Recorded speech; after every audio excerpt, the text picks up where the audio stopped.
And on my channel, I talk about everything, you guys, from fostering to funny stuff to children to marriage, real life stuff. Like, my channel was full around this. I'm 100% honest, and honesty is what I stick to. How to get through tough times in the marriage. I see nowadays everybody's always talking about, I call it of the world, earthly things. People are always talking about materialistic things.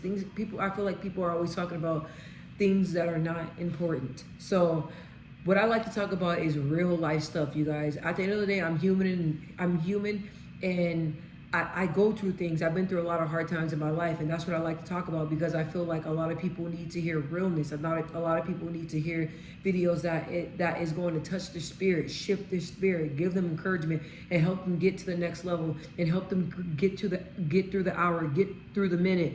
You know what I mean? And most definitely with the marriage, I feel like there's a lot of marriages out here, and a lot of marriages, they hit rock bottom. And sometimes in a marriage, you get to a space to where you're like, all right, like, this just not working. It's just bad. I don't know what to do. And sometimes you will feel like you're just stuck in it, right?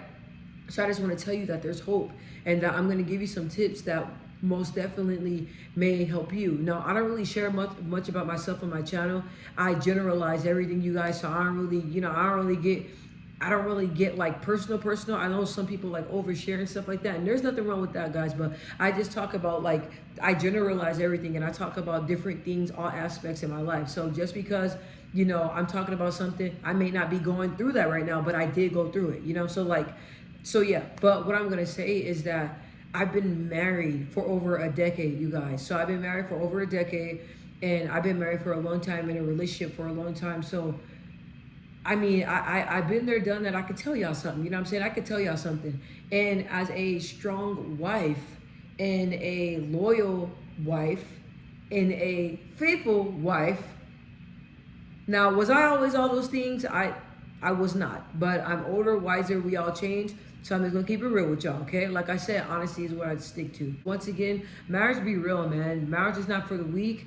And once you get married, I feel like once you get married, that's when the devil's going to test you. That's when you guys are going to be faced with things that you guys may not think you guys can withstand, but with God, y'all can. So number one, don't give up so easy. So I notice in relationships that a lot of people, when they go through something, they just so quick to just wash their hands and just boom, divorce. And then you look up and they're in the first divorce, second divorce, third divorce. They've been married like 4 or 5 times, right? And a lot of people can easily walk away from something.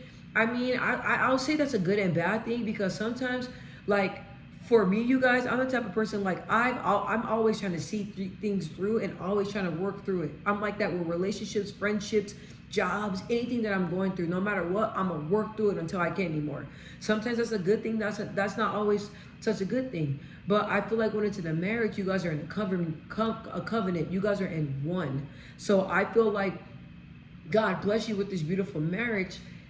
You shouldn't just always walk away, right? You shouldn't just always walk away. And I'm not talking about certain situations. As I go through the tips, I'll let you guys know what I'm talking about.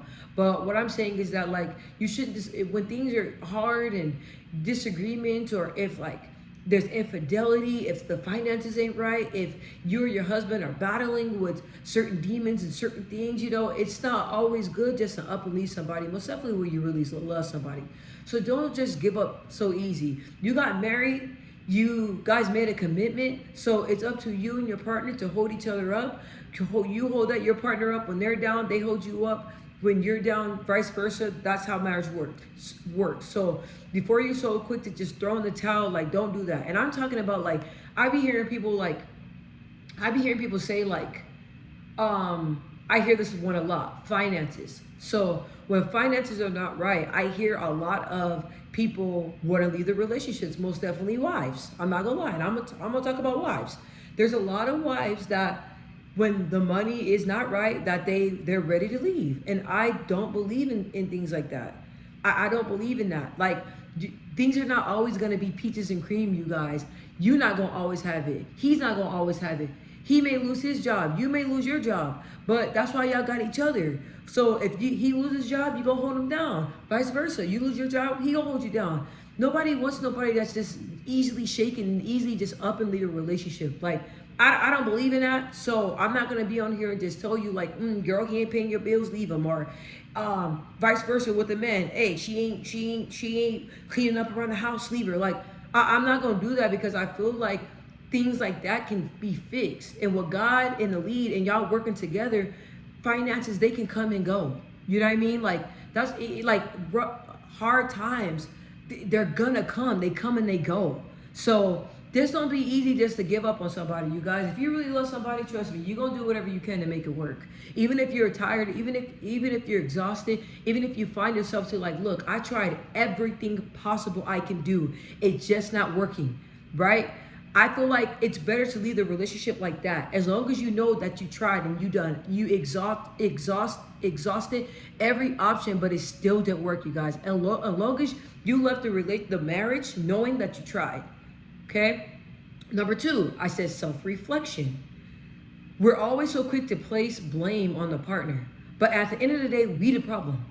And I noticed that there's a lot of married couples that are always so quick to talk about you,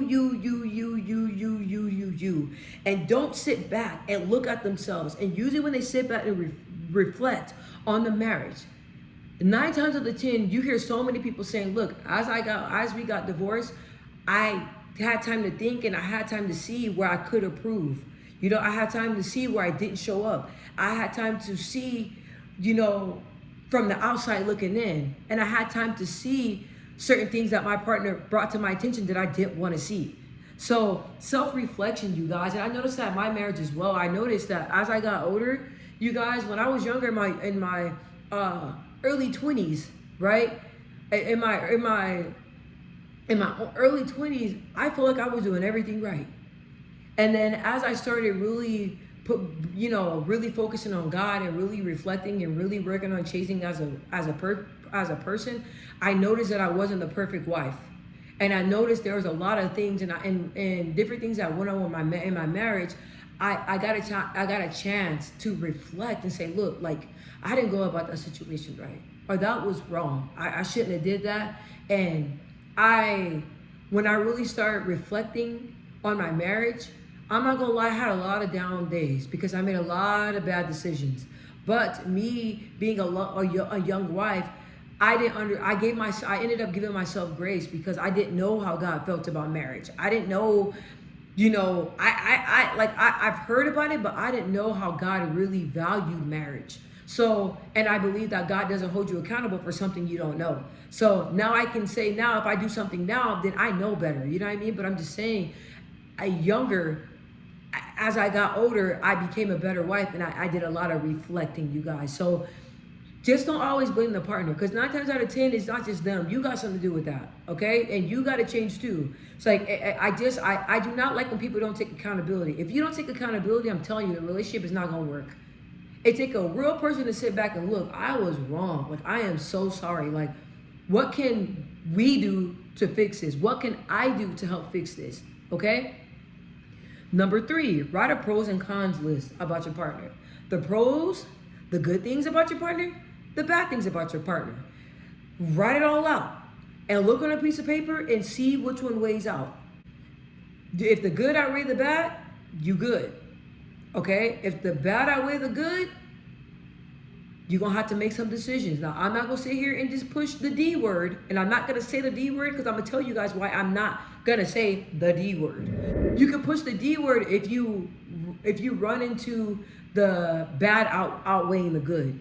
So, I don't push that. But if you're in a situation to where that is the best option, then most definitely do that. Like I said, I'm gonna talk more about the D word and tell you guys why I'm not gonna say the D word. And number 4.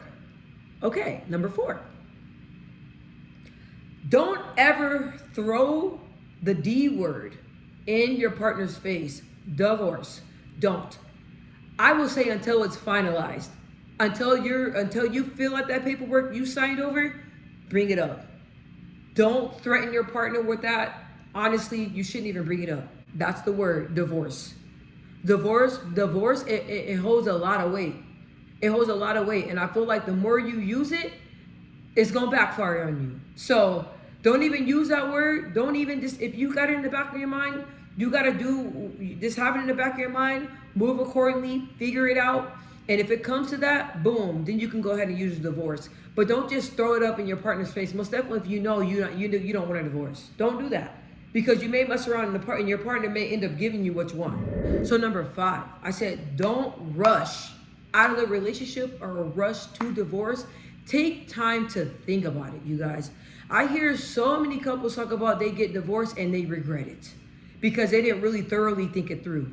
So really take your time to really figure out, even if you got to separate, even if y'all got to live separately for a few months, a year, take time to figure out if this really what you want, because once it's done, it's final. You can always go back and get married again. I hear people do that all the time, but it's final, you guys. Once it's final, it's final. And y'all know, I haven't been divorced, but divorce, the whole process, it can get ugly, exhausting. It can do a lot to your mental health. So, like I said, you guys, don't rush. Take all the time you need. So that way, when it comes to that, then you really, and you make that decision, you'll feel good about it, and you will know, look, I thought long and hard. We had time to think about it, and we came to agreement, like, we just gonna go ahead and get a divorce. But take your time. Don't rush, you guys. Don't rush. I'm telling you, even if you want to rush, I know a lot of people want to rush because they want to go ahead and move on and start talking to other people. But honestly, when you're getting divorced, man, I think it's really a bad deal to just jump out of a relationship and even jump into another one, right? And I know a lot of couples, they have breaks and stuff like that. When you have breaks and stuff like that, that's cool. But during the break, you should really be focusing on yourself. I don't understand how people can do that, because you don't heal or really figure out what it is you want when constantly somebody is in your face. Are you constantly in somebody's face? Are you constantly in one relationship into the next? Like, honestly, take that time. Number 6, here we go. So if the marriage is detrimental, hopefully I'm saying that right, that's detrimental to your health and your well-being, then it's time to go ahead and call it quits. If it's making you, I'm gonna watch how I use certain words. You guys, I'm really mindful on what I say and how I say it and what your words I use. Because I know words can be triggering. And I'm trying to uplift people's spirit. I don't even want to talk about the negative. And I know that's kind of crazy, but in my videos, I know it's kind of wild, but in my videos, you guys, I like to focus always on positive. Because in my real life, my walk in life, and the way I go about life, that's what I do, you guys. Positive, positive, positive, positive, positive. Even when I think negative, positive, you guys, always. So, if that relationship is detrimental to your health and it's making you not feel well, you're sick, you're losing weight, you're in and out of the hospital, if it's making you, lean on drugs, alcohol, if it's just really like making you not focus on your kids, you guys, if it's really turning you into a whole nother person and it's messing up your life and it's life-threatening. And when I mean life-threatening, guys, a lot of people are in abusive relationships, the women and men. Nowadays, there's a lot of men that suffer a lot of physical abuse from the woman partner. There's a lot of that, and a lot of people don't speak about that. And I don't like that, because a lot of the women are the aggressors, but people don't speak about that. But if you're something that's just where people are just scared for you and like, look, like, this is unhealthy, remove yourself from it. Okay? No ifs, ands, buts about it. Remove yourself from it. Now, number 7, plan everything out. Don't just think on emotions. Okay? So if you feel like y'all gonna separate, what does that look like? What do you need to do? Who's gonna take the house? How's finances? How is that gonna work? How is it gonna work with the kids? Are y'all able to work it out and do 50-50? Do you guys have to go to court? What does that look like? How is it splitting the bills? If you guys have bills in each other's name, what does that look like? Like, start really planning and thinking, okay, if I make this move, how is it gonna plan out? And it's good that you and your partner, I don't know if you guys are on speaking terms or not, but it's good to always discuss it with each other. So that way, if you guys have an open communication, and being able to open communicate even when you guys are in dark times, that's a beautiful thing, you guys, because usually things go smoothly like that. And sometimes when God is in the lead and you're constantly praying and you're constantly, telling God your every move and letting God know how you feel and what you're doing. When God intervenes, things don't go always goes messy. Sometimes people peacefully separate, and when you see that, that's when you know God is in the lead. So don't plan everything. And then you really gotta, when you have kids, you really gotta plan too, because kids are very smart. I don't like when parents be going and talking bad about the other spouse to the children and stuff like that, or arguing in front of the children. I don't believe in that. I'm the type of person, if we got a disagreement, let's go in a room. Let's wait until the kids go to sleep for us to talk about it. And I believe it's because certain things that I went through in my life and certain things I experienced as a child, I don't want my kids to experience that. So parents, if you over here, you find yourself talking bad about your spouse to the kids, goddamn it, cut it out. I'm sorry. I'm being so serious. Cut it out. Because at the end of the day, your child is going to resent you. And I do not like when people be planting seeds in their kids. When I be hearing even dads talk about how they left the wife and the wife told the kids everything. Now the kids don't even talk to them or want to be involved because of what the mom says. That's not right. And you're poisoning the child. And at the end of the day, guess what? God is looking at you. And that's karma. You don't do people like that. Okay? Like I said, you don't do people like that, and don't think of emotions. Your kids should not know what's going on in your marriage. You should not be discussing that. Your kids should not know. When you tell your kids about it, they should be surprised. That is not a kid's business. Let the kids be kids as long as they possibly can, and let them stay in a kid's place. Now, number 8, marriage gets rough. Marriage gets rough, you guys. It's not gonna always be peaches and cream. It's not gonna always be, oh my gosh, you guys are not gonna always have butterflies. Oh my God. It's not gonna always be like that. It's not gonna always be just what you see portrayed on Instagram, all those, even on Facebook, you see all those beautiful wedding photos and everybody happy and on vacation. Yeah, that looks good, but behind closed doors, boo-boo, no. Let me tell you, in marriages, it gets real. It gets real. All that stuff that people show you, all those weddings and stuff, that's cool. But after the wedding, that's when it really starts. So don't let these people fool you. And just know that it's going to get rough, you guys. No matter anything in your life, it's going to get rough. What you going to do, run away? I'll be honest, I don't want no spouse that runs away. I don't want no spouse that's easily up to leave me. I don't want no spouse like that. The same loyalty I bring to the table, I expect my spouse to have the same. That's why it's always good to get somebody that's equally yoked, and you and them have the same boundaries. And I mean, you and the person have the same morals, and you guys have the same beliefs. Because even when you guys do disagree and when things get rough, you guys know you guys have the same morals. So you guys will always think similarly and always able to agree on what's right. Because at the end of the day, just because you guys are in two different spaces having a hard time, at the end of the day, you both are good people. So y'all gonna put you guys' feelings aside and do what's best for the situation in the marriage. Okay? I felt like that was deep. Now, number 9, you gotta set clear boundaries. In a marriage, it's never too late to turn a marriage around. It's never too late to set boundaries. It's never too late to set expectations. Let's say if your spouse commits adultery, right? If they're doing infidelity, right? It's never, if you decide to take your spouse back, okay, y'all married, y'all made that vow. So I don't judge anybody. Like whatever, if you decide to take your spouse back, like I said, you guys, I don't judge. I won't ever judge people. I don't believe in that. I'm not God. I'm not gonna judge. I don't want people judging me. I can't stand when people judge me. I'm not gonna judge people.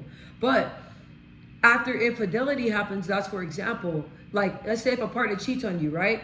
And you bring them back in. If you bring them back in with no expectations and no boundaries, guess what? You're gonna see the behavior keep repeating because you're not setting expectations. You're not doing any of that. So if you allow them to come back and you guys decide, okay, we're gonna make this marriage work, you gotta write down what you expect and let them know, look, if this happens again, we done. I'm not tolerating the dishonesty. I'm not tolerating the sneakiness. I'm not tolerating that, you guys, because cheating, people make it's not a big deal. People are getting killed over that. People, these mistresses and stuff are really obsessed over people's husbands and wives. You know, all this infidelity, it's a messy situation, man, and that's just nothing but the devil. That's nothing but the devil, I'm telling you. It may feel good in the moment, but I'm telling you, Messy things is not gonna last long, and it's not of God. And for the people that like to mess with married people, listen, you gotta look to God. When people be trying to mess with married people and all stuff, I don't understand, man. God is in that. And you go messing with that,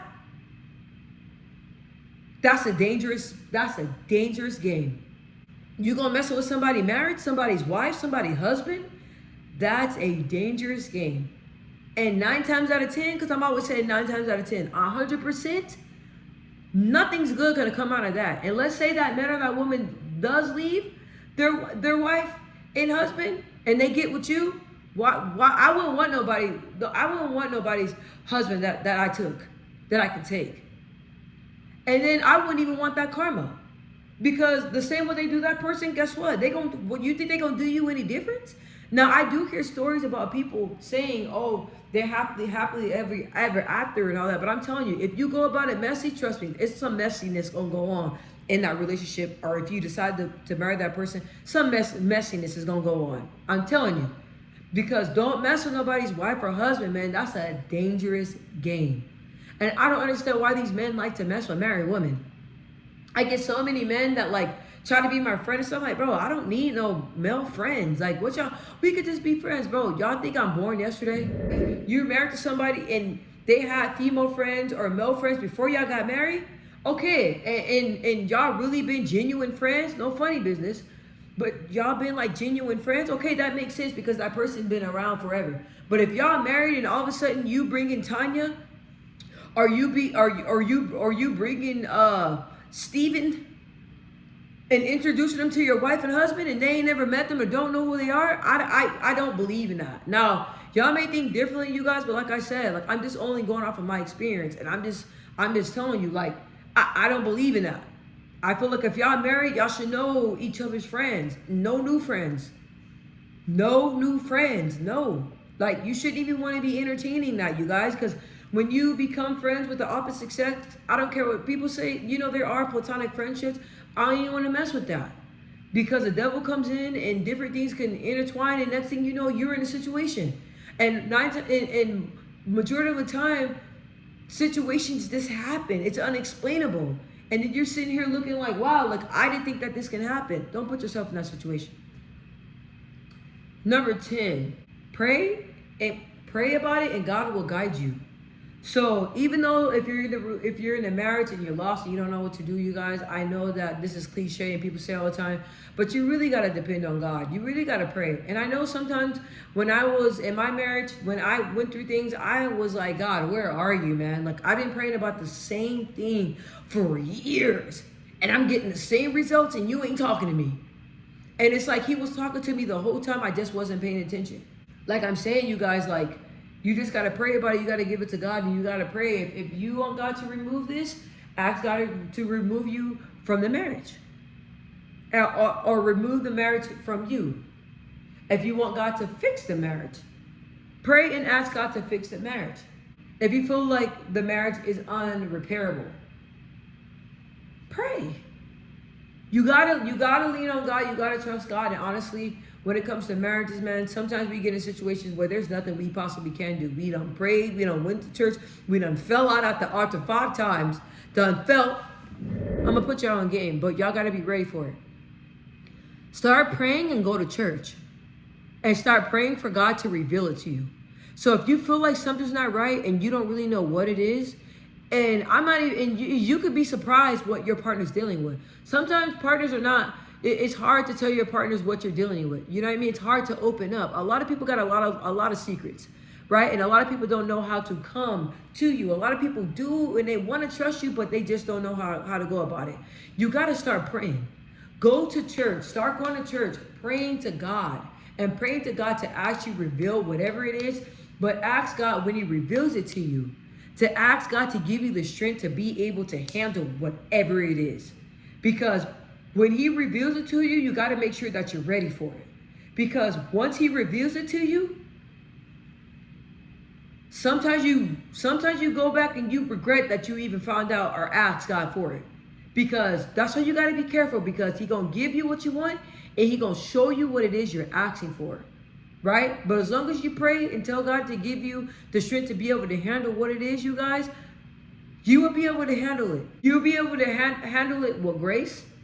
You'll be able to handle it, and you'll be surprised by the way you handle the situation. To be honest, you'll be surprised. Okay? So, I really hope I got all the tips. I feel like these are beautiful tips, you guys. And like I said, you got to pray on it and just give it to God. And I'm telling you, be ready. Because God will give you what you ask for.